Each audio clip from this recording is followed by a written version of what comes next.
السلام علیکم۔ امید کرتے ہیں آپ جہاں بھی ہوں گے خیریت سے ہوں گے۔ آج کی اس ویڈیو میں کچھ باتیں آپ حضرات کو ہم بتانے والے ہیں۔ کچھ مسائل پر انشاءاللہ غور و فکر کیا جائے گا۔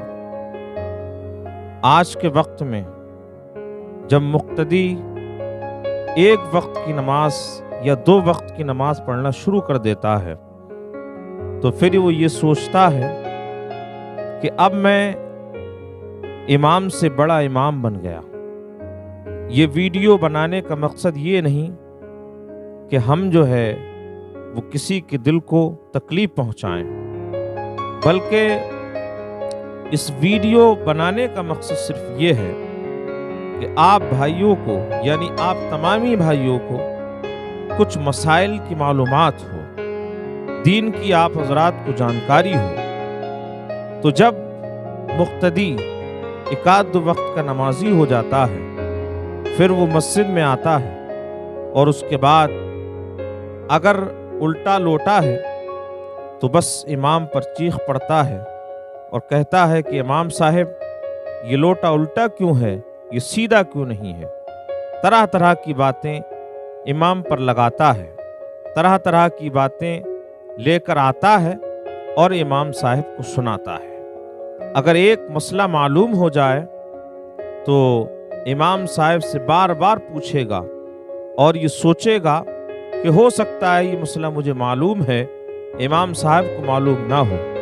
اب نمازی چونکہ بن گیا تو اب یہ سوچتا ہے کہ میں امام صاحب سے بڑا نمازی بن گیا۔ بہرحال اسی طریقے کے کچھ لوگ ہوتے ہیں۔ اگر سیاست کی دنیا میں آج کل لوگ بڑے مشغول ہیں، اس دنیا میں لوگ بڑے مصروف ہیں، لہٰذا جب ان کی کسی سے رنجش ہو جاتی ہے یا کوئی کسی بندے سے لڑائی ہو جاتی ہے تو وہ لڑائی جب وہاں پر کمزور ہو جاتے ہیں پھر مسجد میں آتے ہیں اور پھر امام صاحب سے طرح طرح کی باتیں اکھیڑنے لگتے ہیں، اور اکھیڑ پچھاڑ کرنے کے بعد پتہ یہ چلتا ہے کہ 2 دن امام کے پیچھے نماز پڑھی اور اس کے بعد جو ہے وہ جا کر کے اپنے گھر بیٹھ گئے۔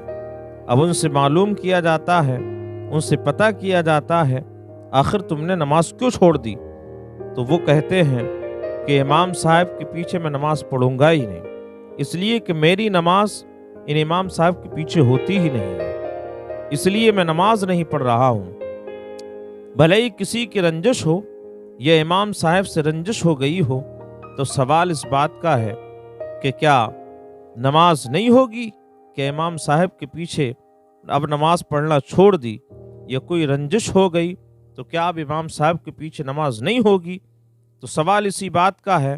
اب اس کا جواب یہ ہے کہ تمام علماء اکرام لکھتے ہیں، یہاں تک کہ اعلیٰ حضرت نے بھی لکھا ہے اور مفتی تطہیر احمد صاحب وہ بھی لکھتے ہیں کہ اگر امام سے رنجش ہو گئی، امام سے کوئی برائی ہو گئی، اور اگر کوئی یہ دل میں خیال کر لے کہ اب نماز نہیں ہوگی اور گھر بیٹھ جائے تو وہ گنہگار ہے، اس لیے کہ امام سے بھلے ہی رنجش ہو جائے لیکن نماز اگر پڑھے گا تو اس کی نماز میں کوئی کراہت نہیں آئے گی، بلکہ نماز ہوتی رہے گی۔